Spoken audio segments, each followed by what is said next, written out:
You ask Tiger to solve. This deals with linear equations with one unknown. The final result is x equals 36. Let's solve it step by step. Simplify the expression. Expand the parentheses. Simplify the arithmetic.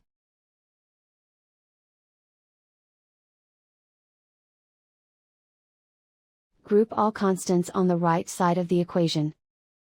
Add 108 to both sides. Simplify the arithmetic.